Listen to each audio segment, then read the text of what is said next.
అందరికీ నమస్కారం. మన చుట్టూ ఉండే కాంప్లెక్స్ ఐడియాస్ని చాలా సింపుల్గా, క్లియర్గా చెప్పే ఈ ప్రెజెంటేషన్కి మీ అందరికీ స్వాగతం. ఈ మొత్తం విశ్లేషణకు ఆధారం ఈ ఒక్క వాక్యమే.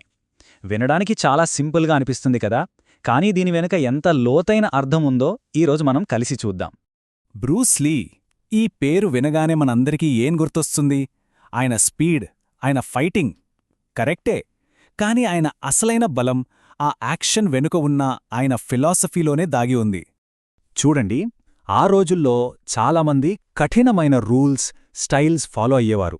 కాని బ్రూస్లీ దానికి పూర్తి ఆపోజిట్. ఆయనేమన్నారంటే, నిజానికి ఒక స్టైల్ అంటూ ఉండదు అని. అంటే పరిస్థితులకు తగ్గట్టు మారాలి, ఆలోచనలో క్లారిటీ ఉండాలి. దానిమీద ఆయన ఎక్కువ ఫోకస్ చేశారు. ఆయన పద్ధతి పేరు జీత్ కునేడో, అంటే ఇంటర్సెప్టింగ్ ఫిస్ట్ అని. దాని అర్థమేంటంటే ప్రత్యర్థి దాడి చేసేలోపే దాన్ని అడ్డుకోవడం. మరి అదెలా సాధ్యం? సింపుల్. అనవసరమైనవన్నీ తీసేయాలి.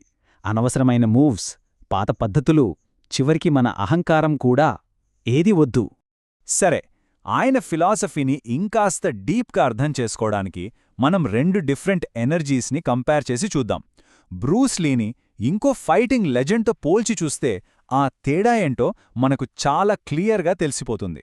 ఇక్కడ ఒకరు బెటర్, ఇంకొకరు కాదు అని చెప్పట్లేదు. ఇవి రెండూ వేర్వేరు శక్తులు.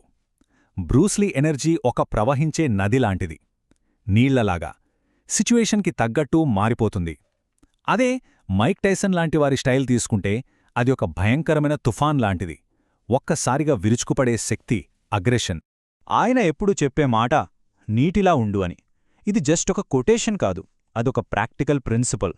ఆలోచించండి, నీళ్లను గ్లాసులో పోస్తే గ్లాసు షేప్ తీసుకుంటాయి, కింద పడితే ప్రవహిస్తాయి, దారిలో అడ్డంకి వస్తే పక్కనుంచి వెళ్ళిపోతాయి, లేదా అవసరమైతే బలంగా ఢీకొట్టి దారి చేసుకుంటాయి. అంటే అనవసరంగా ఫైట్ చేయకుండా ఫ్లో అవ్వడం, కానీ అవసరమైనప్పుడు మాత్రం బలంగా రియాక్ట్ అవ్వడం. అవసరమైనప్పుడు మాత్రమే యాక్షన్ తీసుకోవాలన్న ఈ ఐడియా కేవలం ఫైటింగ్కు మాత్రమే కాదు, ఇది మన చుట్టూ ఉన్న ప్రకృతిలో కూడా చాలా స్పష్టంగా కనిపిస్తుంది. ఒకసారి మనం ప్రకృతిని గమనిద్దాం. పులికి ఆకలేస్తేనే వేటాడుతుంది, జింకకు ప్రమాదమనిపిస్తేనే పరిగెడుతుంది. అంతే, అక్కడ పగ, ప్రతీకారం, ఓవర్ థింకింగ్ లాంటివి ఏమీ ఉండవు. యాక్షన్ అనేది ఆ మూమెంట్కి అవసరమైన రెస్పాన్స్ మాత్రమే. కాని మనం మనుషులం, అలా ఉండంగదా. సో ఇదంతా మనల్ని ఒక ఫండమెంటల్ క్వశ్చన్ దగ్గరికి తీసుకొస్తుంది.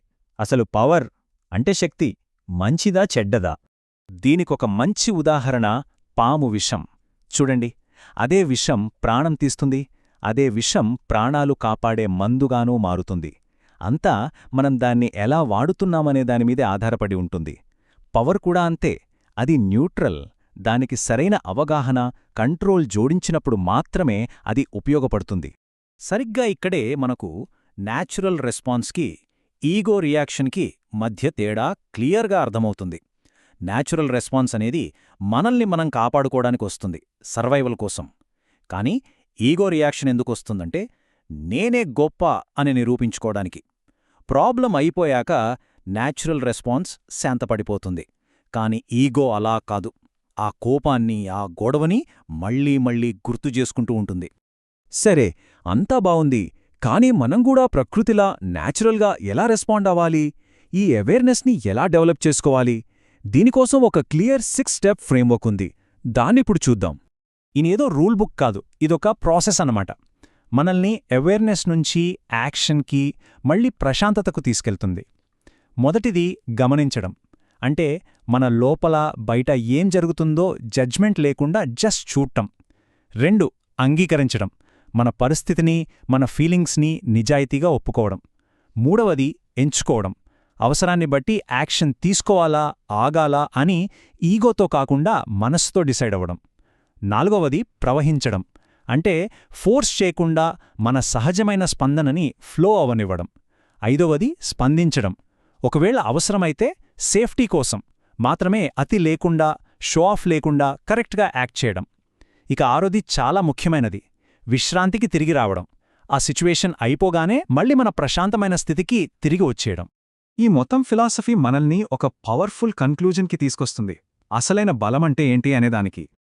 నిజమైన బలమనేది ఎప్పుడూ యాక్టివ్ మోడ్లో ఉండడం కాదు, అది ప్రశాంతంగా ఉండటంలోనే ఉంటుంది. ఎప్పటివరకు? అవసరం వచ్చేంతవరకు. అవసరం లేనప్పుడు కామ్గా, కాని అవసరం వచ్చినప్పుడు మాత్రం ఫుల్ ఫోర్స్తో రెడీగా ఉండటమే నిజమైన బలం. అందుకే అంటారు, జీవితాన్ని వెంటాడొద్దు, దానితో పాటు ప్రవహించు అని. మనమే అనవసరంగా స్ట్రగిల్ క్రియేట్ చేసుకోకుండా లైఫ్లోతో పాటు వెళ్లడమే అసలైన బ్యాలెన్స్. సో ఇదంతా విన్నాక మనల్ని మనం వేసుకోవాల్సిన ప్రశ్న ఒకటే, మన లైఫ్లో ఏ విషయంలో మనం అనవసరంగా ఫోర్స్ చేస్తున్నాం? ఎక్కడ మనం ఫైట్ ఆపేసి ప్రశాంతంగా ఫ్లో అవ్వడం మొదలుపెట్టచ్చో?